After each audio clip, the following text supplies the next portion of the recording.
आपका आज की वीडियो में स्वागत है। आज की वीडियो हम लेकर आए हैं वो दो बहुत ही बड़ी शख्सियत है इंडिया की, बहुत ही बड़े इंडस्ट्रियलिस्ट हैं जिन पर हम ये वीडियो देखने जा रहे हैं और टाइटल बताएंगे मौज। टाइटल है मुकेश अंबानी वर्सेस रतन टाटा, किसका शो ऑफ है ज्यादा। देख लेते हैं ये वीडियो, लेकिन इससे पहले इस वीडियो के चैनल का वीडियो लिंक जो है आपको हमारी वीडियो की डिस्क्रिप्शन मिल जाएगा। सब्सक्राइब कर, लाइक कर, शेयर कर, फॉलो करेंगे चैनल को। उसके अलग में व्लॉग चैनल का लिंक और इंस्टाग्राम का लिंक भी हमारी वीडियो की डिस्क्रिप्शन मिल जाएगा। सब्सक्राइब कर, लाइक कर, शेयर कर, फॉलो करें। चलिए देख लेते हैं वीडियो। हेलो दोस्तों, मैं हूँ फैक्ट भाई और मुकेश अंबानी और रतन टाटा दोनों की अमीरी के चर्चे किसने नहीं सुने। मतलब जहाँ हस्बैंड एक फूल का खर्चा नहीं करते, वहीं मुकेश अंबानी ने एक नहीं 3 बार अपनी वाइफ को करोड़ों की प्राइवेट जेट गिफ्ट की है। पर प्राइवेट जेट, लग्जरी कार्स और अंटीलिया के मालिक अंबानी के पास सिर्फ 6 कंपनियां हैं। लेकिन रतन टाटा की बात करें तो ये रहते तो बस इत्तू से बंगले में, पर इनके पास 135 से ज्यादा कंपनियां हैं। तो अब बताओ 6 वर्सेस 135 किसकी जेब भारी होगी? वेल, इसका जवाब शायद ही है किसी के पास, पर अगर मेरा वीडियो देखा तो क्या पता आप खुद ही दे दें इसका जवाब। और वैसे तो आज एशिया के सबसे अमीर इंसान का टाइटल मुकेश अंबानी के पास है, पर अगर रतन टाटा अपनी पूरी दौलत अपने हाथों में ले ले तो वो भी बन सकते हैं एशिया के सबसे अमीर इंसान। लेकिन आखिर वो ऐसा कर क्यों नहीं रहे? तो चलिए आपके सवालों का जवाब जानने के लिए शुरू करते हैं हमारा इन बिजनेसमैन का पैसे और शो ऑफ से भरा ये सफर। मुकेश अंबानी वर्सेस रतन टाटा, किसका शो ऑफ है ज्यादा? नंबर 1, ऐसी थी दोनों की कंपनीज की शुरुआत।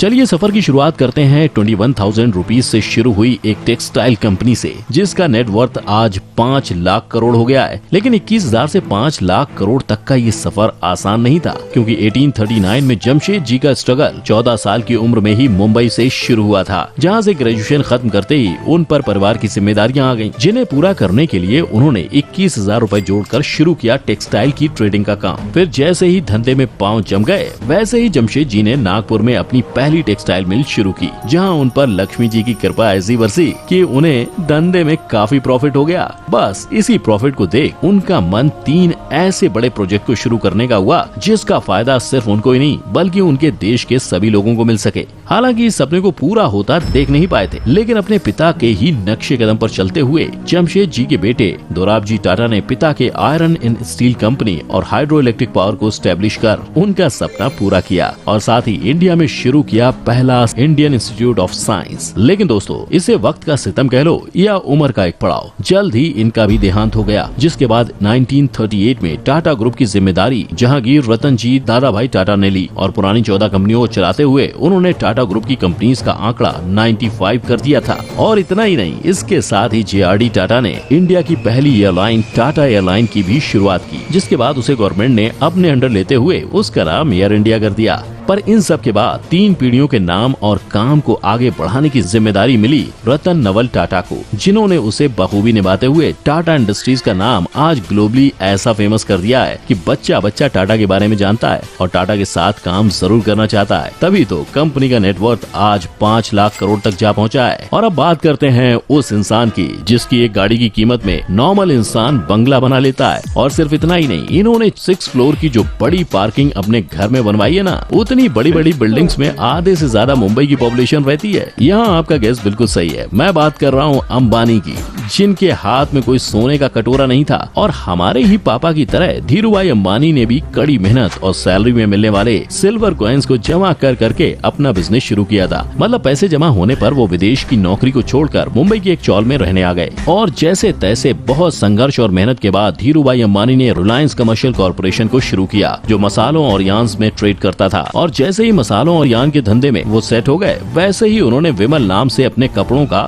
बिजनेस भी शुरू कर दिया। पर विमल लोगों को लुभाने में फेल हुआ, इसलिए उसको कस्टमर्स का अच्छा रिस्पांस नहीं मिला, जिसके बाद उसके स्टॉक में लोगों से इन्वेस्ट करवाने और उसके स्टॉक को बेचने का काम भी खुद धीरूभाई अंबानी को करना पड़ा। लेकिन अपने आप में ये काफी बड़ी बात है कि जिस टाइम लोग इन्वेस्ट जानते नहीं थे, उस टाइम धीरूभाई अंबानी ने विमल के IPO में लोगों से इन्वेस्ट करवाया था और ऐसी इन्वेस्टमेंट करवाई थी जिसका फायदा कंपनी और इन्वेस्टर्स दोनों को भरपूर हुआ। और कुछ ही सालों में 70 करोड़ के रेवेन्यू वाले रिलायंस का रेवेन्यू 2002 में 75,000 करोड़ हो गया था। इस रेवेन्यू और बिजनेस में मिल रहे सक्सेस के चलते रिलायंस इंडस्ट्रीज का नाम फॉर्च्यून 500 में शामिल हुआ था। लेकिन शायद धीरूभाई के हिस्से में इतनी ही सक्सेस थी, इसीलिए तो उसी साल खराब तबीयत की वजह से उनकी डेथ हो गई। और उनकी मौत के बाद उनके पूरे बिजनेस को उनके दोनों बेटे मुकेश और अनिल अंबानी के बीच डिवाइड कर दिया गया। पर दोनों भाइयों के बिजनेस का तरीका काफी अलग था। इसीलिए जहां एक भाई कोर्ट में खुद गवाही दे रहा है कि उसकी नेटवर्थ 0 हो गई है, वहीं मुकेश अंबानी का नेटवर्थ 7,930 करोड़ डॉलर हो गया है।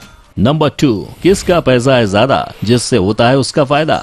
चलिए अब बात करते हैं इनके आज की, यानी कि दोनों के पैसों की, क्योंकि ये सारी लड़ाई उसी की तो है। पर क्या आप जानते हैं 88 मिलियन के नेटवर्थ वाले मुकेश अंबानी रिलायंस रिटेल, रिलायंस पेट्रोलियम और रिलायंस जियो जैसी कई कंपनीज के मालिक हैं, परंतु वहीं 135 से ज्यादा कंपनीज की सब्सिडरीज होते हुए भी रतन टाटा का नेटवर्थ हमेशा अंबानी से कम रहा है और कभी कागजों पर दिखाई भी नहीं दिया है। पर आखिर क्यों, तो आइए जानते हैं। ये तो हम सभी को पता है कि रिलायंस इंडस्ट्रीज फिलहाल लिमिटेड सेक्टर्स में ही काम कर रही है, लेकिन वहीं टाटा ग्रुप इंडिया के ऑलमोस्ट हर फील्ड में काम कर रहा है, जैसे स्टील, केमिकल, आईटी, ऑटोमोबाइल वगैरह वगैरह। तभी तो सब्सिडरीज कंपनीज की ज्यादा होने की वजह से टाटा ग्रुप का market capital most of the time Reliance group से ज्यादा ही रहता है। फिर भी मुकेश अंबानी का नेटवर्थ आज इंडिया में सबसे ज्यादा कैसे है, यही जानना चाहते हैं ना? तो आपकी क्यूरियोसिटी को खत्म करते हुए मैं बता दूं, मुकेश अंबानी का नेटवर्थ इसलिए ज्यादा है क्योंकि रिलायंस ग्रुप में वो 48% शेयर के मालिक हैं, और जब शेयर ही लगभग आधे उनके नाम है तो जाहिर सी बात है कंपनी का फायदा होने पे आदमी की वैल्यू भी बढ़ती ही है। इसीलिए तो सितंबर 2020 में अंबानी साहब का नेटवर्थ 88 बिलियन डॉलर हो गया था। लेकिन वहीं अगर हम बात करें रतन टाटा की, तो टाटा ग्रुप में वो 1% से भी कम शेयर के मालिक हैं, क्योंकि उनकी ग्रुप का 66% शेयर उनकी ही कंपनी के अलग अलग ट्रस्ट, जैसे sir Ratan Tata trust, sir Dorabji Tata trust, Tata education trust जैसे कई ट्रस्ट को डोनेट किया जाता है, जो इंडिया के एजुकेशन, हेल्थ, लाइवलीहुड जनरेशन और आर्ट एंड कल्चर जैसे अलग अलग सेक्टर्स में काम कर रहे हैं। मतलब बंदे को पूरी 134 प्लस कंपनीज मिली थी अपने नाम करने के लिए, लेकिन फैमिली वैल्यू को आगे बढ़ाते हुए वो कंपनी का 2/3 से भी ज्यादा हिस्सा देशवासियों के लिए दान कर रहे हैं। इसका मतलब समझ रहे हैं आप? इसका मतलब अगर सिर्फ और सिर्फ चैरिटी वाले शेयर भी रतन टाटा ने अपने नाम कर लिए होते ना, तो शायद आज वो न सिर्फ इंडिया के बल्कि पूरे एशिया के सबसे अमीर आदमी होते। लेकिन दोस्तों, कहीं इसका ये मतलब तो नहीं कि मुकेश अंबानी सिर्फ पेपर्स पर अमीर है, जबकि जेन्युइन पैसा रतन टाटा के पास है? ये तो सोचने वाली बात है। नंबर 3, जैसे खर्चे वैसे चर्चे। घर, गाड़ी, पैसा सब है इन दोनों के पास, लेकिन फिर भी क्यों देखते हैं एक के खर्चे तो वहीं दूसरे के कम होते हैं चर्चे? क्योंकि पैसा तो बोलता है बॉस, लेकिन जिसको दिखावा करना आता है शायद उसका ही ज्यादा बोलता है। तभी तो जब अंबानी ने अपनी बेटी की शादी में 110 करोड़ खर्च किए थे, तब उसके चर्चे बड़े जोरों शोरों से हुए थे। और तो और, जैसा कि मैंने आपको इंट्रो में ही बताया था कि मुकेश अंबानी ने अपनी वाइफ नीता अंबानी को 3 बार 1000 स्क्वायर फीट का प्राइवेट जेट गिफ्ट किया है, जिसकी कीमत करोड़ों में होती है। पर चौंकिए मत, क्योंकि इनके खर्चे अभी खत्म नहीं हुए हैं। इनके पास एक याट भी है जो स्पेशली सोलर ग्लास रूफ से बनाई गई है और जिसकी अप्रोक्स कीमत 700 करोड़ है। और अब जब पति इतने खर्चे कर ही रहा है तो बीवी क्यों पीछे रहे? इसीलिए तो नीता अंबानी को हमेशा नए डिजाइनर कपड़े, ब्रांडेड वॉचेस और महंगे बैग्स के साथ ही देखा जाता है। पर देखो भाई, जब सेठ इंडिया का सबसे अमीर आदमी हो तो उसके नौकर को भी तो उसके स्टैंडर्ड का होना पड़ेगा। इसीलिए मुकेश अंबानी अपने सिक्योरिटी गार्ड्स को भी 2.5 से 3 करोड़ वाली मर्सिडीज AMG G63S में साथ लेके घूमते हैं। और तो और, अपने एंटीलिया में गर्मियों में स्नोफॉल का मजा लेने के लिए इन्होंने उसके लिए अलग से स्नो रूम तक बनवाया है। लेकिन वहीं अगर हम रतन टाटा के खर्चों की बात करें तो उनकी आइडियोलॉजी हमेशा से सिंपल लिविंग की रही है। इसीलिए तो उन्होंने आज तक कोई बड़ा खर्चा नहीं करते हुए अपना घर भी काफी सिंपल और एलिगेंट रखा है। साथ ही अपने पैसों को स्टार्टअप में इन्वेस्ट किया है ताकि उनकी कंट्री और कंट्री के लोग दोनों आगे बढ़ सकें। फिर इसके अलावा उनका टाटा हेल्थ केयर खुद को एक्सपेंड करते हुए अब इंडिया के 25 स्टेट्स और यूनियन टेरिटरीज में फैल गया है। और अब तो टाटा ग्रुप अपनी कंपनीज की तरह सोशल वर्क के हर फील्ड में अपने पैर पसारने लगी है। फिर चाहे वो वाटर सैनिटेशन हो या स्पोर्ट्स या फिर डिजास्टर मैनेजमेंट, माइग्रेशन या सोशल जस्टिस ही क्यों ना हो, पर जिस तरह से टाटा ग्रुप लोगों के लिए बिना किसी पब्लिसिटी के काम कर रहा है, उससे तो ये साफ दिख रहा है कि इनकी वैल्यू और इथिक्स इनके लिए कितने इम्पोर्टेंट है। क्योंकि एक बिजनेसमैन जहां अगर एक गुलाब भी खरीद लेता है तो उसकी हवा उड़ने लगती है, मतलब उसकी न्यूज बन जाती है। वहीं दूसरा बिजनेसमैन ऐसा है जिसके पास किसी चीज की कमी नहीं है, लेकिन फिर भी वो सोशल वर्क में इतने आगे पहुंच गए हैं जिसका शायद किसी को पता ही नहीं है। और इसकी वजह है उनका खुद ये सब काम छुप छुप के करना। पर अब आप ही बताइए, इन दोनों बिजनेसमैन ने एक जैसी मेहनत कर अपने आप को, अपनी कंपनी को इतने आगे पहुँचाया, लेकिन फिर भी एक इंसान दुनिया की नजरों से खुद को बचाते हुए सारे काम कर रहा है, तो वहीं दूसरे का छोटे से छोटा खर्चा भी लाइमलाइट में आ जाता है। तो क्या ऐसे में अपने खर्चे का चर्चा करना वाकई में जरूरी है? क्या लगता है आपको? कमेंट बॉक्स में जरूर बताना। इसके साथ ही अगर आपको हमारी आज की ये वीडियो अच्छी लगी हो तो लाइक और शेयर करना मत भूलना, और साथ ही ऐसे कई नए पुराने चर्चे के बारे में ज्ञान अर्जित करते रहने के लिए हमारे चैनल को भी सब्सक्राइब कर लेना। साथ ही हमारी कोई भी अपडेट आपसे मिस ना हो, इसलिए बेल आइकन को भी हिट करना याद से। फिर मिलेंगे किसी नए मुद्दे और चर्चे के साथ। जय हिंद। नो डाउट बहुत सारे लोगों के जो है दिलो दिमाग में ये ख्याल आते होंगे कि जो है टाटा की इतनी ज़्यादा कंपनीज है, जबकि जो है अंबानी ग्रुप की बात करें तो उनकी इतनी कंपनीज नहीं है, फिर भी अंबानी जो है वो इंडिया के अमीर तरीन बंदे हैं। लेकिन जो है मेरा एक यहाँ पे पर्सनल ख्याल ये है कि इंसान जो है ना वो दिल से अमीर जो होता है ना वो ज़्यादा अच्छा लगता है। ये हमारी अपनी चॉइस होती है, बट आई थिंक सबका अपना अपना तरीका होता है और हर कोई कहीं ना कहीं पर कंट्रीब्यूट कर रहा होता है। कुछ लोगों को ऑब्वियसली ज्यादा स्पेंड करना अच्छा लगता है, कुछ लोगों को इस तरह से अच्छा लगता है कि एक हाथ से दो दूसरे हाथ को पता भी ना चले। तो टाटा ग्रुप की अगर हम बात करें तो हमें वो चीज उनमें नजर आती है, और नो डाउट हमें भी ऐसे ही लोग अच्छे लगेंगे। बट मुझे फिर एट द सेम टाइम मैं ये कहूंगी कि अगर कोई कमा रहा है अपने पैसे और उससे वो अपने आप को फैसिलिटेट कर रहा है और उसके साथ साथ वो कोई भी प्रॉब्लम आती है तो लोगों में भी खर्च कर रहा है, तो मेरा नहीं ख्याल कि किसी को भी कोई ऑब्जेक्शन होना चाहिए। बिल्कुल ऑब्जेक्शन किसी को नहीं होना चाहिए, लेकिन जो है एक अपना एक पर्सनल इंटरेस्ट होता है ना कि यार एक जैसे कि मैं टाटा ग्रुप की बात करूं, ये वाकई मेरे लिए बहुत हैरानी की बात है कि सिर्फ लेस देन 1% वो जो है शेयर होल्ड करते हैं। ये इतना बड़ा दिल किसी का नहीं होता, मैंने भी किसी का इतना बड़ा दिल नहीं देखा।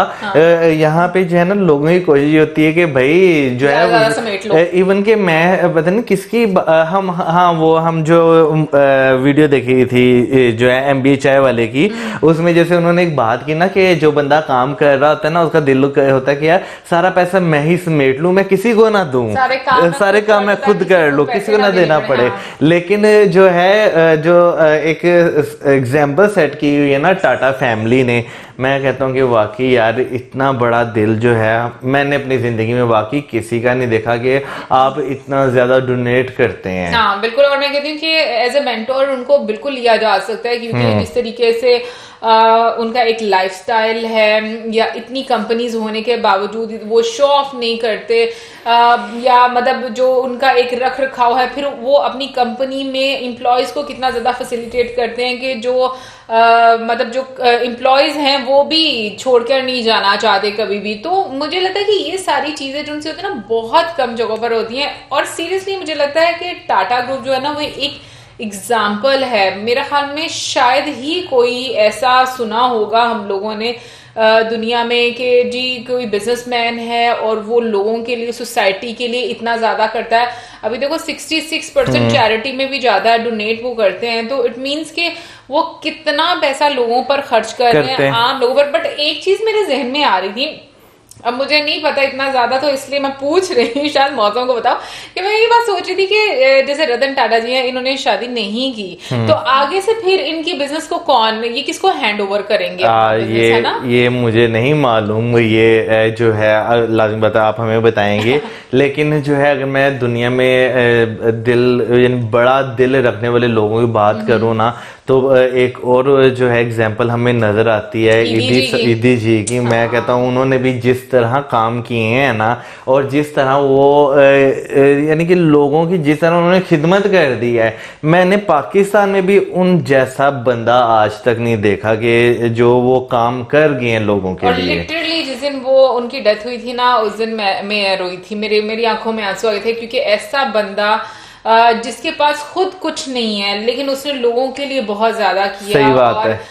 वाकई में मतलब रतन टाटा जी की अगर हम एग्जांपल लेते हैं ना, तो इनका तो एक बिजनेस जो है फैमिली बिजनेस चलता आ रहा है, लेकिन अगर दूसरी साइड हम ईदी जी को देखें, उनका कोई ऐसे फैमिली बिजनेस नहीं था। उन्होंने खुद ही अपने ओन पे सारा कुछ किया। चलो हर चीज का एक स्टार्ट हो, बट इतने खुले दिल के लोग कसम से मुझे नहीं, बहुत रेयर है दुनिया में। मैं कहता हूँ कि ऊपर वाले ने पता नहीं क्या ऐसे लोगों के अंदर चीज रख दी होती है कि वो वाकई जो है बहुत अच्छा काम करते हैं। लेकिन बाकी अगर हम दोनों लोगों की बात करें, मुकेश जी की बात करें और टाटा जी की भी बात करें, रतन टाटा जी की बात करें, तो दोनों जो है वो एक बहुत इंपॉर्टेंट रोल प्ले कर रहे हैं, बहुत सारे लोगों को रोजगार दे रहे हैं, बहुत सारी नई चीजों में जो है इन्वेस्ट कर रहे हैं। जैसे अगर हम टाटा ग्रुप्स की बात करते हैं तो हमें वो कोई भी ऐसा सेक्टर नहीं है, बेशक डिफेंस हो, बेशक पब्लिक ट्रांसपोर्ट हो, बेशक वो प्राइवेट ट्रांसपोर्ट हो, आईटी, हर चीज में हमें वो नजर आता है। लेकिन ऑन दी अदर साइड जब हम अंबानी ग्रुप की तरफ जाते हैं तो हमें वहां पे भी जो है बहुत सारी चीजें जो है देखने को मिलती हैं। जैसे सबसे बड़ा उनका रिलायंस नेटवर्क है,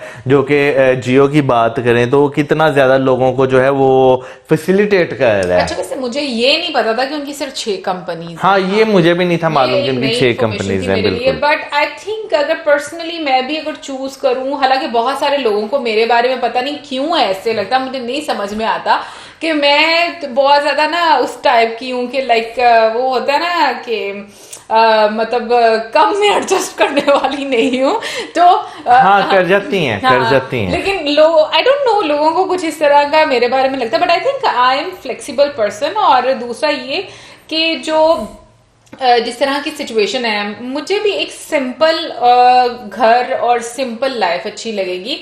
इन केस अगर मेरे पास पैसा ज्यादा था, इतना तो खैर मैं एक्सपेक्ट नहीं करती, और ऑनेस्टली मुझे इतना अमीर होना भी नहीं है, क्योंकि मुझे इतना अमीर होना अच्छा भी नहीं लगता, ये हकीकत और है। मैं अगर अपनी बात करूं तो मैं इनसे ज्यादा फ्लेक्सिबल हूं, मैं भी एडजस्ट, मैं बहुत एडजस्ट कर जाता हूं। वाकई में बहुत फ्लेक्सिबल है। बट मौसम वैसे अगर मतलब तुम्हें क्या लगता है कि लाइक मैं कैसी फ्लेक्सिबल हूँ, मतलब एडजस्ट कर जाती चीजों में?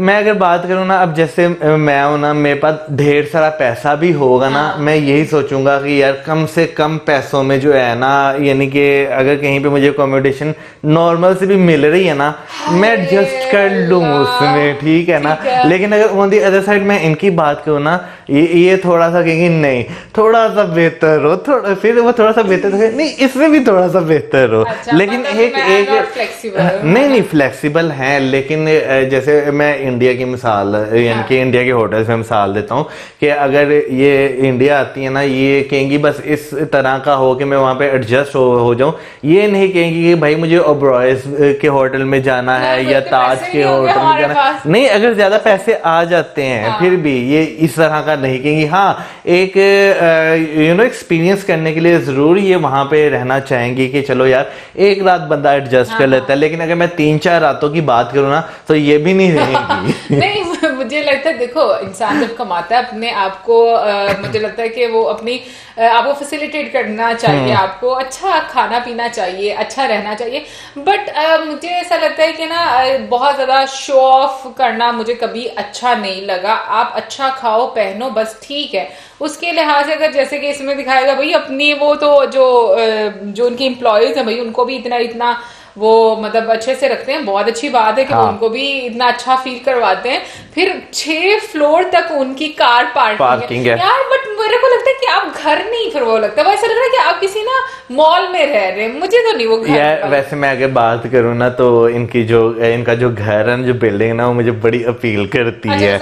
लेकिन हाँ, अगर मैं एज ए रिहायशी बात करूँ ना तो फिर मैं इतनी बड़ी बिल्डिंग में नहीं रहना चाहूंगा। मैं चाहूंगा ऐसा घर हो जिसके 2 फ्लोर्स हों और बस वहां पे मैं एडजस्ट हो जाऊं। हाँ, मुझे अच्छा सिंपल घर हमेशा अच्छा लगता है। मुझे कभी भी बहुत फैंसी घर अच्छे नहीं लगते। इवन के मैं इसके साथ अक्सर बात करती हूँ कि अगर मैं कभी घर बनाऊंगी ना तो मेरा दिल ये करता है कि मैं साउथ इंडियन स्टाइल में घर बनाऊंगी, साउथ इंडियन। और ये एक चीज उसमें कहती है, अटैच वॉशरूम मैंने किसी में नहीं रखना, वॉशरूम पर ले नुक्कड़ में बनाऊंगी मैं। मुझे वॉशरूम अटैच अच्छे नहीं लगते क्योंकि वो बिल्कुल बीमारियां हैं और कमरे में बदबू है, तो इसलिए मुझे लगता है पुराने टाइम के लिहाज से घर अच्छे होते थे। और मुझे घर ऐसा होना चाहिए जहां पर आपको लगे कि हाँ हम घर में रह रहे हैं। आपको ये नहीं लगना चाहिए कि हम किसी होटल में रह रहे हैं। सही बात है। या शायद हम लोग इतने अमीर नहीं है तो हमारी सोच उतनी उस तरह से नहीं है।